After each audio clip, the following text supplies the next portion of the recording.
Strange voices in the snow.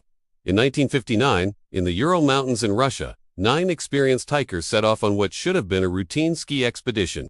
Despite being remote, this was not the first time the group had ventured into such harsh winter conditions. This time, however, they would not return.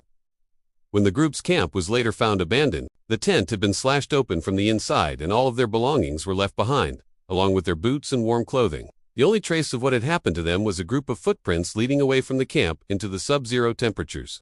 It appeared as if the hikers had fled into the snowy wilderness, barefoot or at least lightly dressed. When rescuers found the bodies of 4 of the missing hikers 2 months later, they discovered that 3 of them had crushed ribs and 1 had a fractured skull. What was strange was that none of these injuries appeared to be caused by any external force, and there were no wounds or signs of trauma on the outside of their bodies. Clothing found on 2 of the other victims showed traces of radiation, but no one knew at the time that nuclear testing had recently taken place nearby. 2 more bodies were found near the tent, and 3 more a few kilometers away.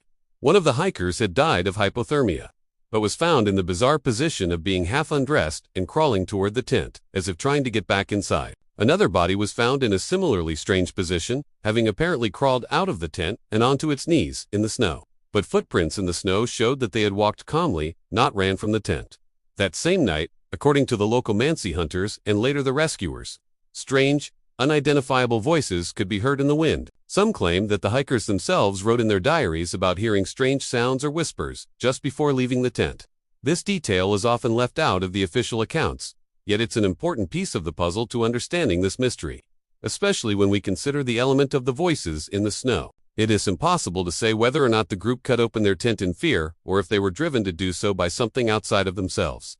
Perhaps they were driven by an unknown force, a whisper in the wind that promised them safety outside of the tent in the freezing cold, a paradoxical undressing, or maybe they panicked after hearing a natural low-frequency sound so powerful that it can reduce a person to primal terror. Yet, despite the absence of any real evidence, some believe the hikers were the victims of a military test or that they stumbled upon a secret weapon, explaining both the radiation and the strange injuries. Others blame the Yeti, while UFO believers see the strange voices as evidence of extraterrestrial life. To those who are open to the paranormal, this case feeds into the popular theme of voices in the snow. And for centuries, there have been reports of people hearing voices in the snow, voices that can drive a person insane. But in 1960, when the Soviet investigation labeled the incident a compelling natural force, the files were sealed for decades.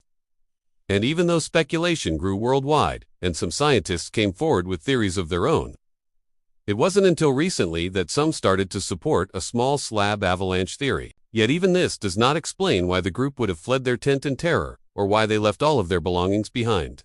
Even today, no one truly knows what drove 9 skilled hikers to cut open their tent and run into certain deaths. What do you think happened to the Dyatlov group? Let me know in the comments below, and be sure to subscribe if you haven't already. Thanks for watching.